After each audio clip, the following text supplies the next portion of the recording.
Napasabi na lang yung mga taong nakarinig sa kaso na to na masyadong binaboy at ginago ng mga pulis at mga investigador ng South Korea ang mga magulang ng mga bata na to. Ang kwento na to ay patungkol sa 5 bata na naghanap ng itlog ng salamander sa isang bundok sa South Korea at hindi na sila ulit nakitang buhay. Kung kagaya kitang mahilig makinig sa mga ganitong uri ng kwento, mga horror, mystery, mga solve at unsolved cases, ay ilike mo na tong video na to and don't forget to subscribe. Simulan na natin ang kwento. 개구리 소년들이 실종된 것은 임시 휴일이었던 지난 91년 3월 26일 오전 9시. 이 방송을 보시는 범인이 계시다면은 우리가 죽기 전에 우리 아이들의 원혼은 달래주고 가야 될 것 같습니다.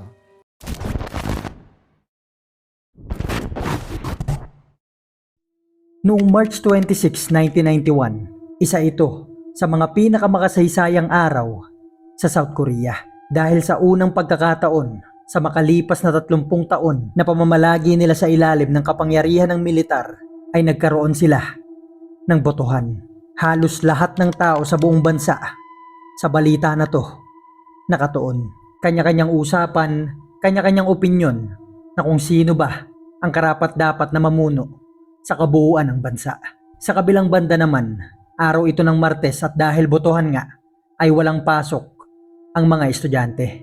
At ang ilan sa mga estudyante na yan ay si Kim Jong-sik, 9 na taong gulang, si Kim Yong-kyu, 11 taong gulang, at si Park Chan-in, 10 taong gulang naman. Mga bandang alas 7 pa lang ng umaga ay naglalaro na sila sa paligid ng mga bahay nila. Tatlo itong mga bata na magkakapit-bahay na halos magkakasama na rin nung nagsilakihan. At sa makalipas na ilang oras nilang paglalaro, total wala namang pasok, ay napagpasyahan nila at napag-usapan na pumunta sa Mount Waryung kung saan nila hilig manguha ng mga itlog ng salamander. Ang salamander noon ay kilala sa South Korea bilang isang uri ng palaka na hilig nilang magkakaibigan na hulihin at maghanap ng mga itlog ng mga to. Habang nag-uusap-usap na sila papunta dun sa bundok, ay napagpasyahan nilang ayain yung dalawa pa nilang kaibigan. Ito ay sina Jo Hoyun, 12 taong gulang, at si Woo Chul-won, 13 taong gulang. Hinanap nila tong dalawa at natagpuan nga nila at silang 5 ay nagsimula ng maglakad sa Mount Waryung. Ang paalam nilang 5 sa mga magulang nila ay maglalaro lang sila sa labas. Hindi na sila nagpaalam na aakyat sila paakyat ng bundok dahil alam nila na hindi sila papayagan ng mga to. At dito na nga nagsimula ang itinuturing na pinaka nakakakilabot, pinaka nakakadiri at pinaka misteryosong kaso na ang mga biktima ay mga bata na hanggang ngayon ay nananatili pa ring tanong na kung ano nga kaya talaga nangyari sa kanila sa bundok na yun. 보고 싶은 아들아, 제발 범인 윤곽이라도 가르쳐 다오. 경찰은 단순 가출이나 안전사고, 범죄 관련 세 측면에서 수사를 했지만 아무리 생각해도 그래 자기 자식 하고 다나 죽이가지고 자기 집 안에 묻혔다 가는 그거는 말이 안 되는 거야. 말이 안 되는 거야. Makalipas ang ilang oras, mga alauna ng hapon ay nakatanggap ng tawag ang tatay ni Woo Chul-won na si Woo Jung-woo mula sa Taekwondo Academy at tinatanong kung bakit daw hindi nakapunta yung anak niya. Ang laki ng pagtataka niya dahil halos buong umaga ay wala sa bahay yung anak niya. Ang buong akala niya ay pumunta ito sa Taekwondo practice niya. Ang ginawa ngayon ni Jong-woo bilang magulang ay humingi ito ng pasensya doon sa coach sa Taekwondo at sinabihan niyang susubukan niya daw hanapin si Chul-won na tatanungin kung bakit ito hindi pumunta sa practice. Ang ginawa niya ngayon ay pinuntahan niya yung mga bahay ng mga kaibigan nito at sa pagtataka niyang yung 4 sa mga kaibigan ni Chul-won ay hindi rin pala nakapunta sa practice nila sa Taekwondo. Dito ay nagsimula na sila magtaka dahil hindi naman nawawala yung mga anak nila ng ganong katagal na oras bukod na lang kung pumasok yung mga to sa school o kaya naman nag-practice ng Taekwondo. Ang ginawa ng 5 mga pamilya ay nagtanong-tanong na sa mga bahay-bahay kung nakita ba ng mga to yung mga anak nila. Hanggang sa isa sa mga kapitbahay nila ay nagsabing nakasalubong niya daw yung 5 magkakaibigan at tinanong niya kung saan pupunta yung mga to.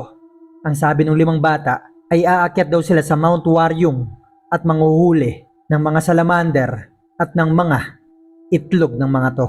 Yung Mount Waryong ay kadalasang puntahan talaga ng mga bata kung gusto nito manghuli ng mga itlog ng mga palaka at ng mga salamander.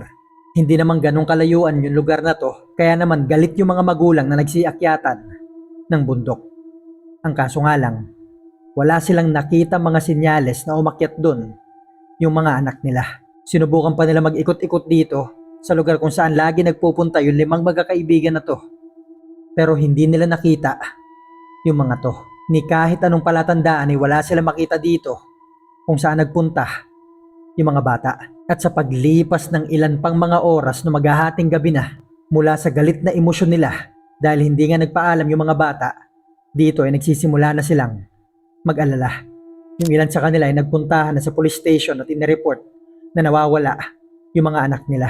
Ang kaso nga lang, pagpunta nila sa police station ay iba yung naging turing at trato sa kanila ng mga pulis na para bang walang balak maghanap yung mga to.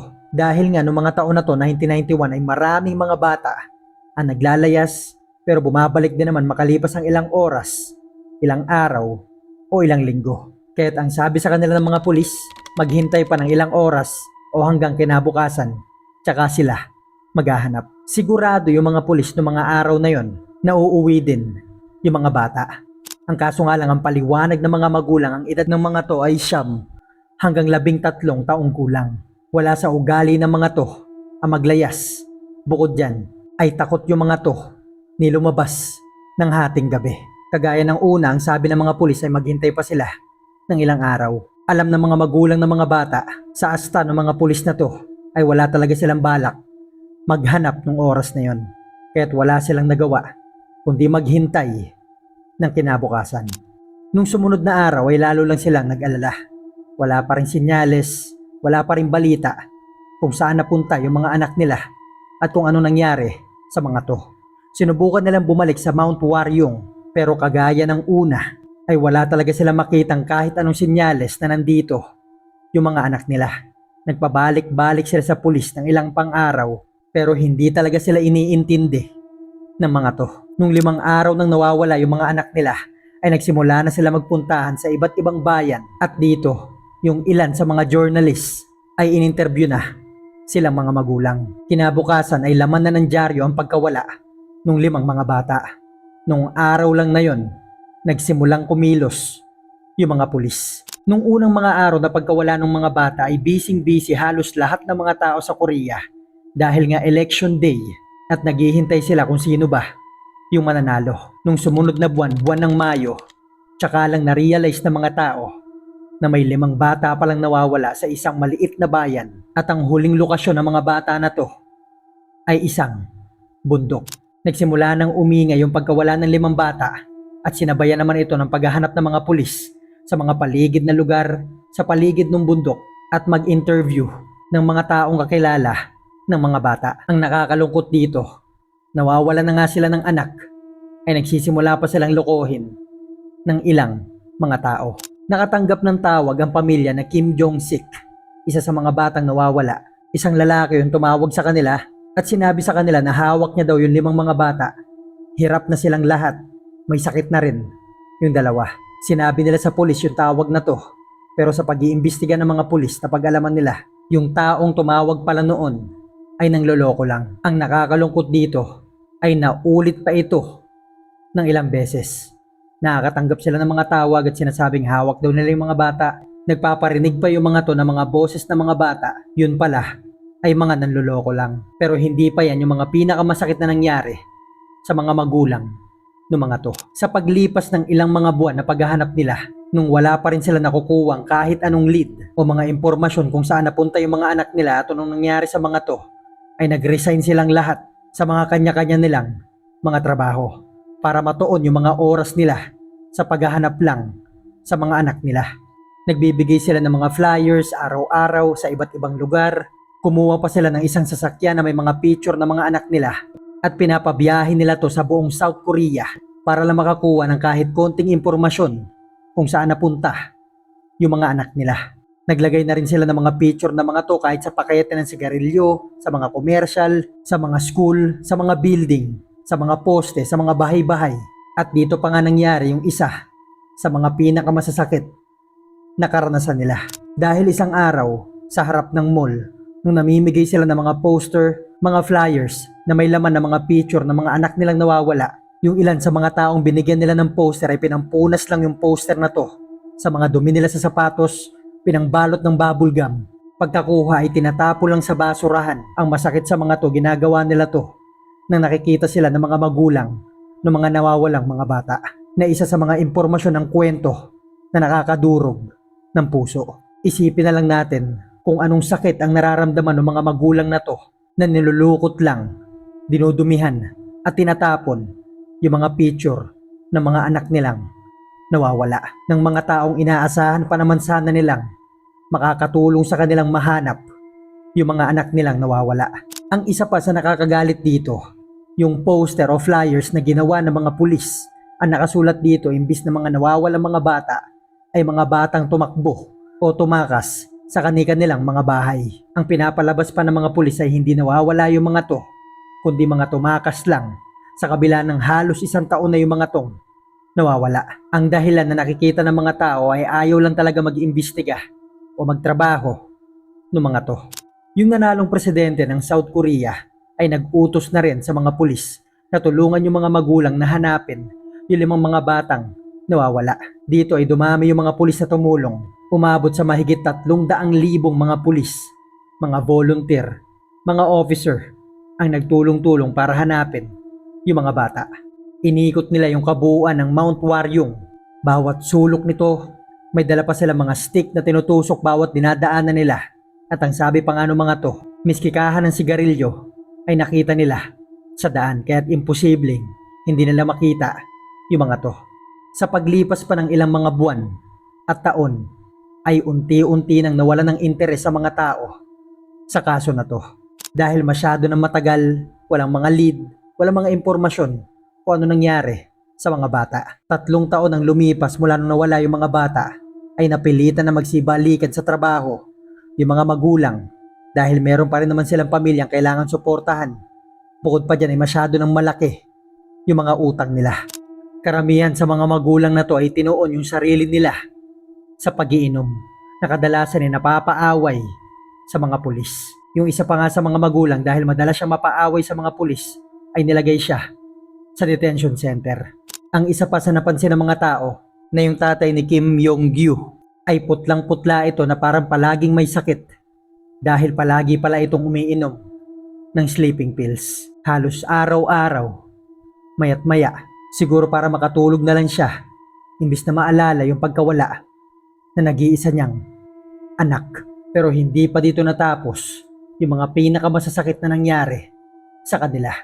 Matatapos na noon ang taong 1995 nang may isang criminal psychologist na ang pangalan ay Kim Ga-hoon na nakatira sa United States of America ang bumiyahe papuntang South Korea para lutasin yung pagkawala ng 5 mga bata. Palagi niyang sinasabi na criminal psychologist daw siya at alam niya kung paano ito lulutasin at alam niya rin kung nasaan yung 5 mga bata. Matagal niya daw pinag-aralan yung kaso na to, kaya pagdating niya ng South Korea, pinuntahan niya na kaagad yung mga magulang ng mga bata. Sabay sabing yung bangkay daw ng 5 mga bata ay matatagpuan sa ilalim ng bahay nila Kim Jong-sik, dahil yung tatay daw nito ang mismong pumatay sa anak niya, maging sa 4 na kaibigan nito. Isang bagay na hindi paniniwalaan ng mga magulang, dahil yung mga magulang ni Kim Jong-sik ay kasama nila sa pagpunta sa iba't ibang mga lugar sa paghahanap sa kanilang mga anak.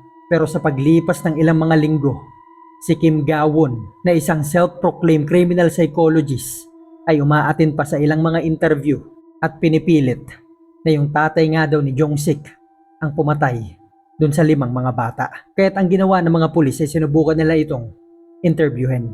Sa pagtataka ng mga pulis ay hindi nito maalala kung anong ginawa niya nung mga oras bago mawala yung 5 mga bata.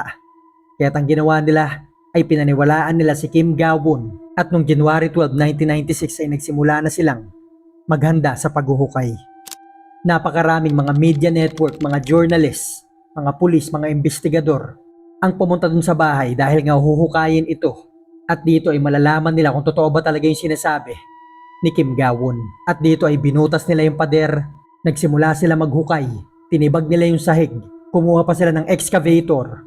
At dito, sa gulat nila, ay nakakuha sila ng sapatos ng bata. Dito ay nagkatinginan yung mga pulis, mga investigador, maging yung mga magulang ng mga bata na baka totoo nga yung sinasabi ni Kim Ga-won. At sa paglipas ng ilang mga oras na paghuhukay nila ay wala silang nakita ditong mga bangkay ni kahit sinyales na hinukay yung lupa na yun sa makalipas na ilang dekada. Nung nakita na ng mga pulis na mukhang wala naman dun yung bangkay ng mga bata ay nakita nilang si Kim Ga-won ay nagsisimula ng tumakbo papalayo ng lugar. Hinabol siya ng mga tao, dinala sa police station at dito ay galit na galit yung tatay ni Jong-sik na kung paano pumasok sa isip nito na magagawa niyang patayin yung sarili niyang anak, pati yung mga kaibigan nito at ilibing sa ilalim ng sarili niyang bahay. Hingi ng tawad si Kim Ga-won, pinagbayad siya ng danyos, nag-public apology siya at pinauwi siya kung saang lupalop man siya ng mundo nang galing. Dito ay lalong naging kaawa-awa yung tatay ni Jong-sik dahil noong mga taon na to, 1996, ay nagsisimula niya na ulit buuin yung buhay nila. At dahil sa pangyayari ay parang dinoble lang yung sakit na bumalik sa kanya. Hindi lang siya namatayan ng anak, kundi pinagbintangan pa siya na pumatay dito. Ang sabi pa nga ng mga taong nakarinig sa kwento ay parang 2 beses siyang namatayan ng anak. At paglipas ng ilan pang mga taon ay namatay ito dahil sa liver cancer. Pero ang paniniwala ng mga tao ay lumala lang ito dulot ng stress at lungkot na nangyari sa kanya. Ang isa pa sa nakakalungkot dito ay hindi niya malang nalaman kung ano nangyari sa anak niya at kung saan ito matatagpuan. Makalipas ang 1 taon nung namatay yung tatay ni Jong-sik dahil nga sa liver cancer, September 26, 2002, mahigit sa 11 taon na ang nakakalipas nung nawala yung 5 bata. Nung taon na to ay hindi na masyadong pinag-uusapan yung pagkawala ng 5 bata. May 2 lalaki naghahanap ng acorn sa Mount Waryong para sana ibenta sa mga kalapit na bayan.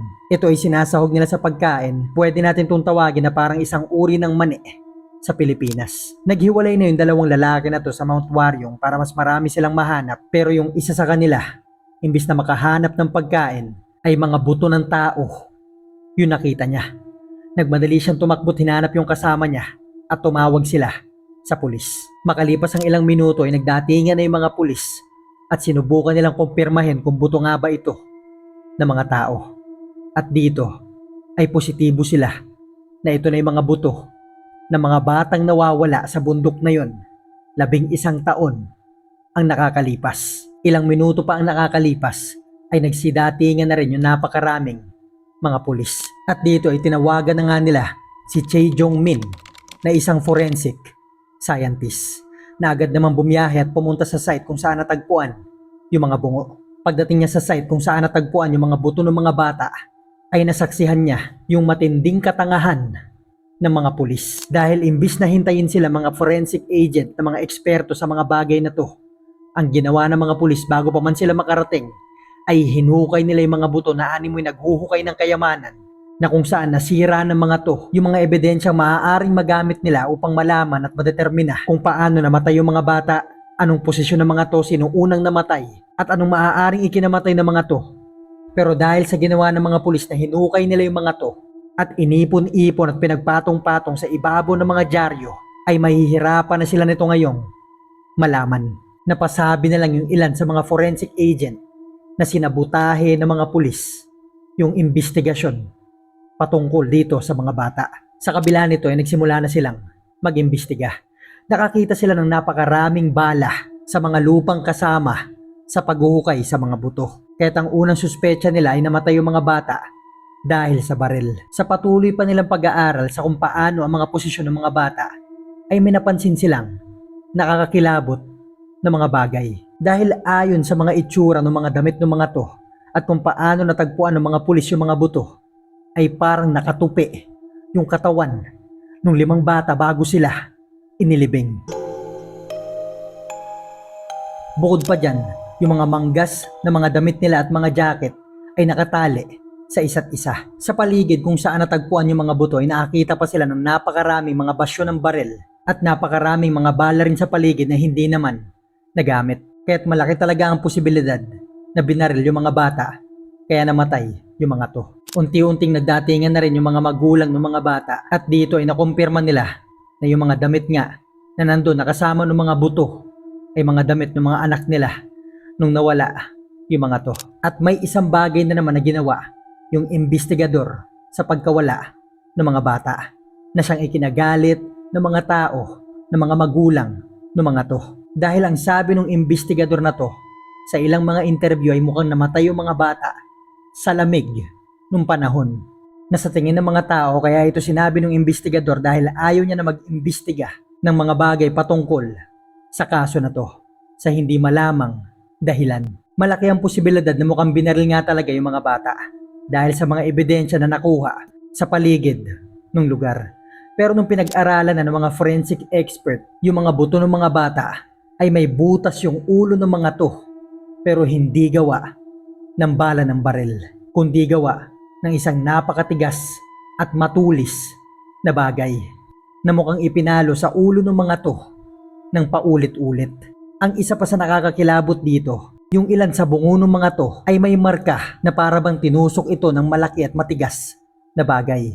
Ayon pa nga sa ilang mga taong nakakita nito ay parang kagat ito ng malaking pangil. Pero ayon sa iba ay parang palo ito ng matok o piko ayon sa itsura ng mga butas. Pero ang malaking tanong ngayon, sino ang makagagawa ng ganitong bagay sa mga bata na to at bakit kaya nila ito o niya ito magagawa? Sa tingin ng ilang mga investigador ay isang siraulo o may sakit sa isip ang makakagawa nito sa mga bata. O pwede rin namang isang serial killer. Pero yung serial killer theory ay nawala dahil sinubukan maghanap ng mga pulis kung may pareho itong kaso. Pero bukod dun sa mga bata ay walang ibang kaso ng pagkamatay na may kaparehong mga marka sa bungo. Kaya mukhang kung sino man yung gumawa nito ay isang beses niya lang ito ginawa. Pero ang isa sa mga pinaka-kontrobersyal na teorya sa kaso na to ay may kinalaman dito yung mga militar na may kampo sa Mount Waryong. May shooting camp yung mga militar noon sa parehong bundok kung saan nawala at natagpuan yung 5 mga bata. 200 meters lang ang layo ng kampo na to kung saan natagpuan yung bungo ng mga batang nawala. Kung maglalakad ka ng 200 metro paakyat ng bundok kung saan natagpuan yung buto ng mga bata, ay matatagpuan na yung kampo ng militar. Kaya't hindi imposibleng may kinalaman yung mga to. Ang pinakapopular na teorya ay aksidenteng nabaril ng isa sa mga military officer yung isa sa mga bata at para pagtaguan yung nagawa nila ay pinatay na nila lahat ng mga bata. Maaaring kaya hindi natagpuan yung bangkay ng mga to ay itinago muna nila sa kampo nila. Tandaan pa natin nung tinanong ng mga pulis, yung mga militar, kung may kinalaman ba sila o may alam sila sa pagkawala ng mga bata. At nung sinabi ng mga to na wala, ay hindi na nag-imbestiga dito yung mga pulis, ni hindi nila sinearch yung kampo ng militar. Malamang sa malamang, nung wala nang naghahanap o nagsisearch sa Mount Waryong, tsaka lang nila inilibing dito yung bangkay ng mga bata. Malabo ring namatay yung mga bata na to dahil sa lamig, kagaya nung sinasabi ng investigador. Dahil yung layo ng Mount Waryong ay wala pang 2 kilometro mula sa kani-kanilang mga bahay. Kung sakali mang lamigin yung mga to ay pwede silang tumakbo ng 5 minuto at makakarating na sila sa bahay nila. Ang naisip tuloy ng mga tao, kaya't sinabi ito ng investigador dahil alam niya na may kinalaman yung mga militar at ayaw niya itong imbestigahan. At hanggang ngayon ay hindi pa rin malaman kung sino ang gumawa ng karumal-dumal na bagay na to sa mga bata. Bakit sila pinagpapalo sa ulo ng matigas at matulis na bagay? Bakit pinatay yung mga to? May nakita ba silang dapat na hindi nila nakita? May natuklasan ba silang bagay na dapat hindi nila natuklasan? Kaya't kinailangan silang patahimikin. Pero ang pinaka nakakakilabot at nakakatakot sa lahat na may iilang tao o may taong nakakaalam kung ano ba talaga nangyari sa mga bata na to at bakit ito nangyari sa kanila. Pero hanggang ngayon, mag-aapat na pung taon na ang lilipas ay nananatili pa rin silang o siyang tahimik. Mag-iwan na lang kayo ng comment kung ano masasabi nyo sa kwento na to. Thank you for watching guys. Magkita-kita na lang tayo sa susunod na kwento.